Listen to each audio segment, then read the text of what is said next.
Hi, my name's Andrew, and welcome to another episode of Coding Matters. For this episode in Pediatrics, I don't treat children, but Deeva does. So I'm delighted to be joined by Deeva, who's a final year general pediatric trainee.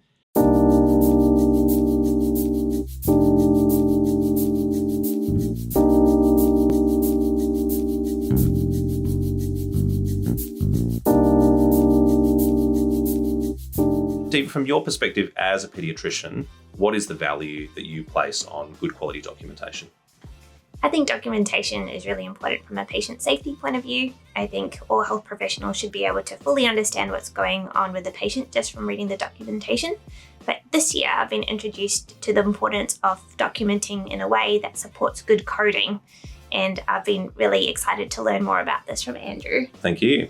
Let's talk a little bit about clinical coding, because as you said, that was a reasonably new concept to you. The idea of documenting things well and having the essential things for patient safety and handover. I think we all know about, but not everyone knows about clinical coding, right?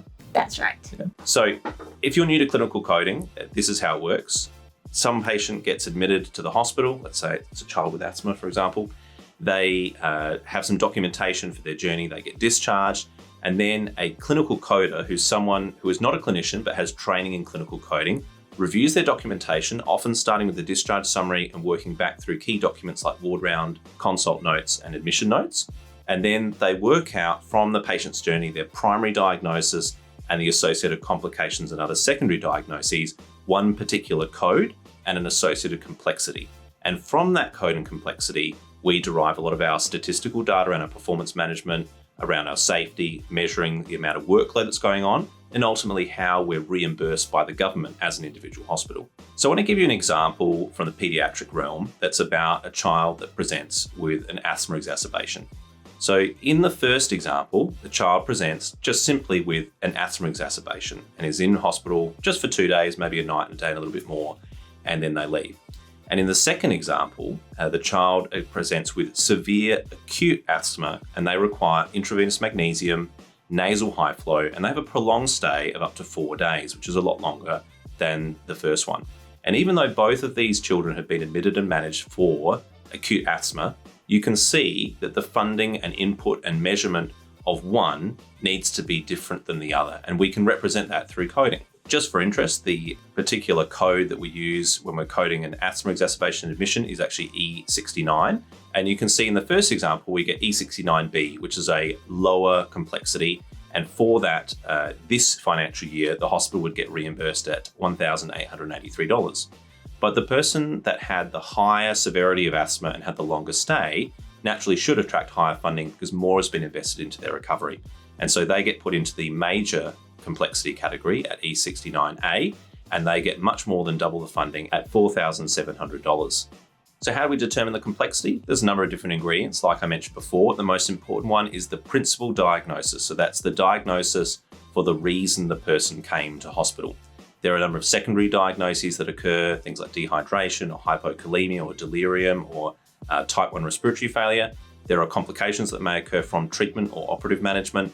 There are procedures performed, and there are comorbidities like diabetes and obesity that may make the management of what was otherwise a simple condition a lot more complex. All of these things go into a single code with a level of complexity. Like we said, once we get that clinical code, if it's from really good quality documentation, we get an accurate code, we get appropriately reimbursed for the money that we've already invested in our patient's recovery, we get to measure our clinical performance accurately based on the actual complexity we're managing. And we also have the much easier ability to perform research and clinical audit because a lot of them are based on what we call case mix data, which is effectively the clinical coded data that we have in our hospital. When we don't have good quality documentation, which then limits the coding, we have an inability to compare our health service performance. And so good care doesn't necessarily look like good care on paper. We also have trouble with audits because we end up having a lot of inaccurately coded data because of poor documentation when we go to audit, and that spends a lot more time to clean that data. And then ultimately we get underfunded for the investment that we're already making in our patient's recovery, and that makes it hard to run a really good quality health service over many years and decades, which is what we want to do for our communities. Here's my two biggest failings of doctors, and we've got to own this. Number one is that we don't use diagnostic terminology enough. We often use a lot of inferences and assumptions. So we say, the dry mucous membranes, but no one writes dehydration. And the coders are not allowed to interpret it as dehydration. they have to have it written. Or we say needs oxygen, but we don't write type 1 respiratory failure, which is the actual diagnosis.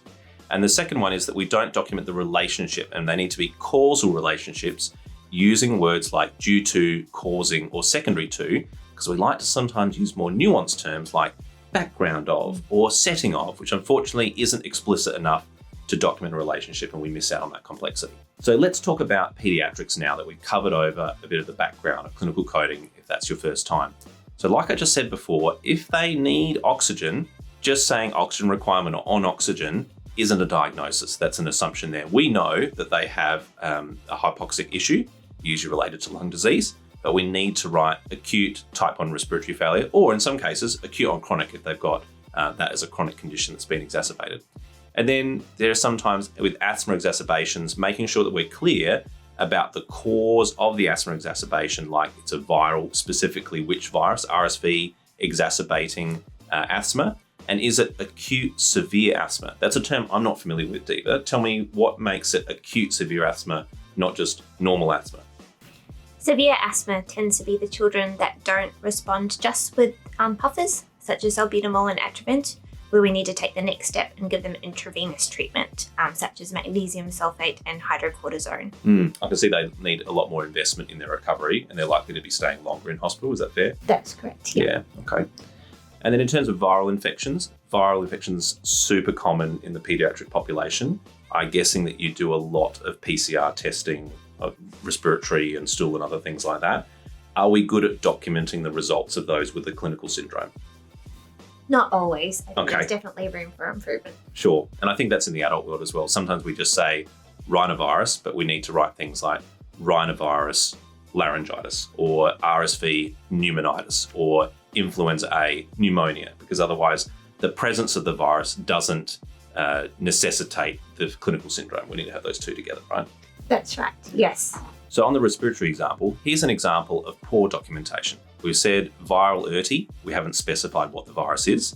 We put pneumonitis with oxygen requirement. You can see we haven't used terms like type 1 respiratory failure. And we've written asthma exacerbation, but we don't really have any clues about whether that's an acute severe asthma exacerbation or a non-severe one. Whilst in the good documentation of the same patient, you can see we've instead written rhinovirus laryngitis pharyngitis, representing that's where the focus of the infection is. We've also got pneumonitis due to RSV, very clear causal relationship there, causing acute type 1 respiratory failure. And then we've got acute severe asthma due to influenza B causing dehydration. Again, another example where we're making it really clear about the underlying cause of the asthma and the complication that's listed there as well. So here's an example of how this kind of stuff impacts funding. I'm just using money because it's a really common value proposition that we can all understand. I don't want you to take away that Coding Matters is all about funding. It's not, but you can really see the impact through the monetary value. So if someone has pneumonia or pneumonitis, they both come into the same classification from a coding perspective, and we write presumed viral, but we never specify what it is, that comes out as a minor complexity at just under $5,000, and I think the length of stay there is about 3 days. If you were to have an infective exacerbation of asthma due to RSV pneumonitis, the addition of the asthma exacerbation and the specific viral syndrome that's causing it increase the complexity significantly to major, and you can see that we've almost doubled the funding to $9,643. Is that a surprising number to you, Deeva? That is very surprising. Yeah, and actually quite a relatively small change in the documentation. Yeah, almost double. In preparation for this video, we looked through some of the common presentations from across the country, but also within our own network.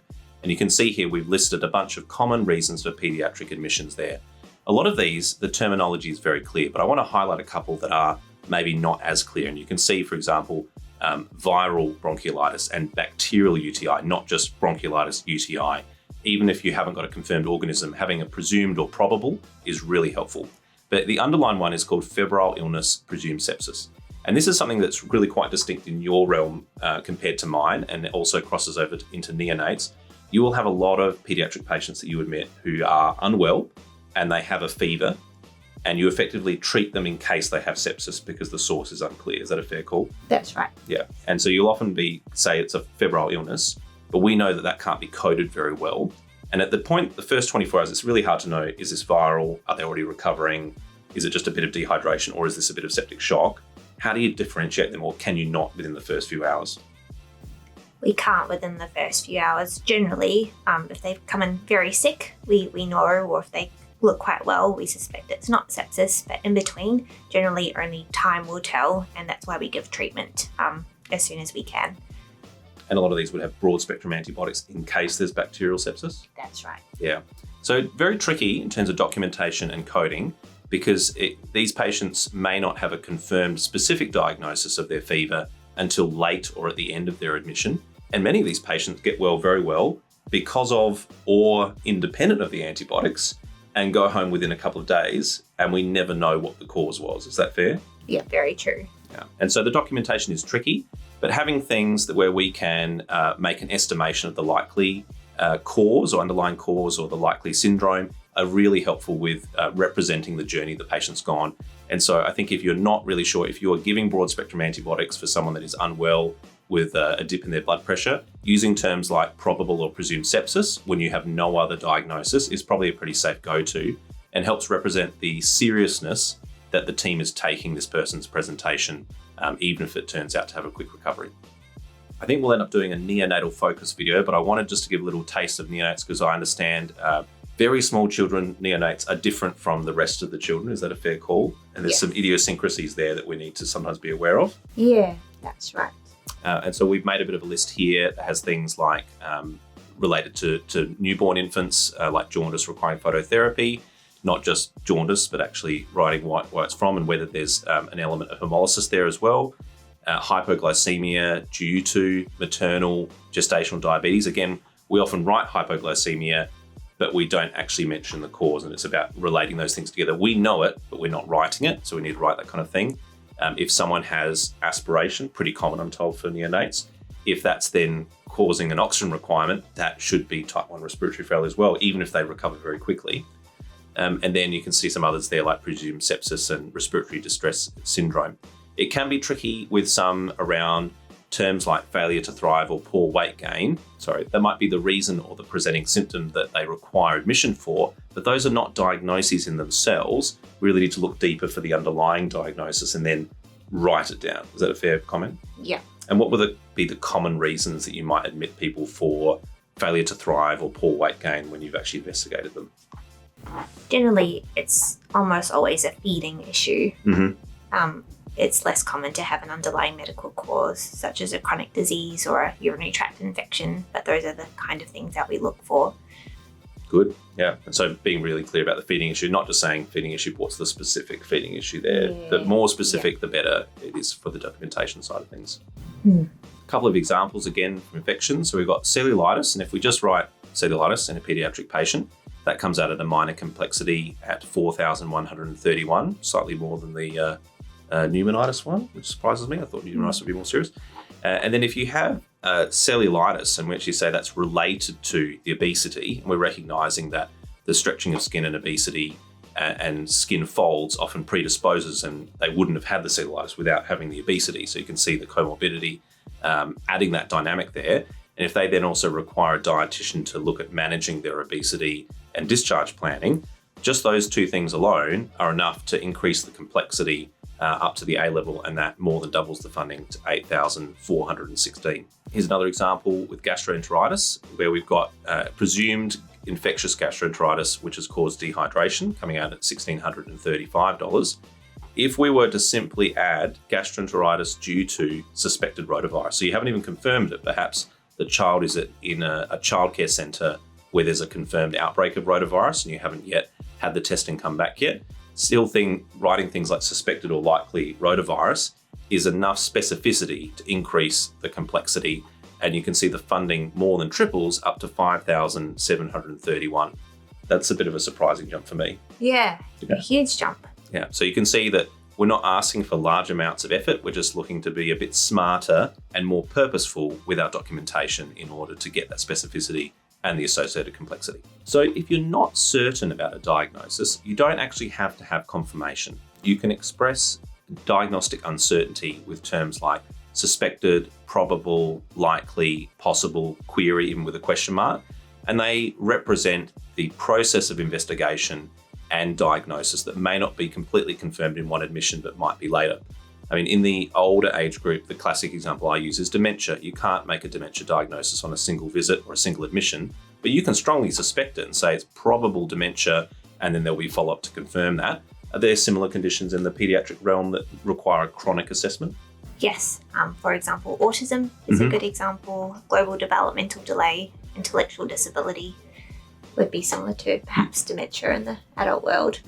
But some of those children, you might see them, and from the collateral history, have a pretty strong suspicion that there's a diagnosis coming, but you wouldn't confirm that until you do a longitudinal assessment? Yes, that's right. Yeah, so some similar things there. So to summarise, here are the practices that value add to documentation and empower our clinical coders to accurately code our documentation. And they are having causal relationships with terms like due to, causing, secondary to, and avoiding things like setting of or on background of. Using specific diagnostic terminology and avoiding assumptions and inferences that we often fall into the habit of doing. Putting specifically for pediatrics viral infections and then specifying the site and clinical syndrome. That's an area that we often are neglecting but will really add value to our documentation. And lastly, always documenting the complications, because we often do the headline issue, RSV pneumonitis, but when we don't necessarily document type 1 respiratory failure, the dehydration, the hypoactive delirium, the behavioural changes in someone that maybe already have an underlying comorbidity, that really adds a lot of complexity and it takes a lot of time and resources for their management, wouldn't you say? Yeah, definitely. Yeah. So what's the end game for all of this? If all of us can just take that little bit of extra time and a little bit of extra thought in particular to write things in a purposeful way, we can have better staffing, better training, better equipment and better facilities over the years because our funding becomes more sustainable. You talked about that right at the beginning, Deeva. Yes, that's right. We also can actually benchmark and measure our performance accurately so good care looks like good care in whichever context of complexity we find ourselves. And lastly, we can find that our research and clinical audits are much more streamlined because they're using high quality data, not data that needs to be processed and cleaned before it's used. Thank you, Deeva, for joining us and giving us the paediatric perspective on this. And we thank you for watching, and we hope that your documentation will be that little bit better after watching this. Bye.